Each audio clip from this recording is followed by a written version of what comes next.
What would have happened if Boise State and San Diego State would have joined the Big East?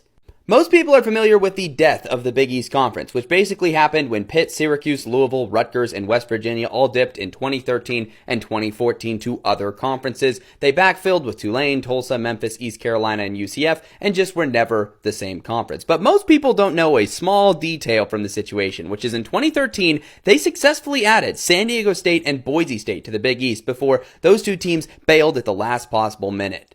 But if the Big East had successfully pulled San Diego State and Boise State, the two flagship programs of the Mountain West, I think it would have drastically altered the future of this conference and the future of college football. I think we could have seen some other Mountain West programs like Colorado State and Fresno State and Utah State who all showed a willingness to leave by joining the Pac-12 recently. This just would have happened 10 years earlier. In real life, they eventually added Navy and then Army. Maybe that would have still been on the table as strong additions to this conference. Maybe a team like BYU would consider this, especially if the Big 12 invite wasn't as quickly as they wanted to and they panicked with the Mountain West doing some shuffling, or maybe some other Group of 5 programs like Rice and Marshall.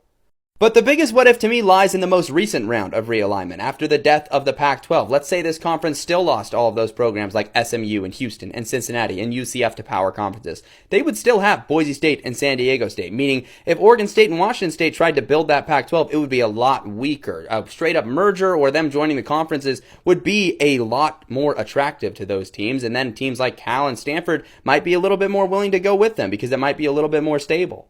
I don't know if it would have been called the Big East or the American Conference or the Pac-12, but this could have resulted in a drastically different future for some of these programs and a conference that looks very different than some of the ones we ended up with. But let me know down in the comments, what do you think would have happened if the Big East landed San Diego State and Boise State?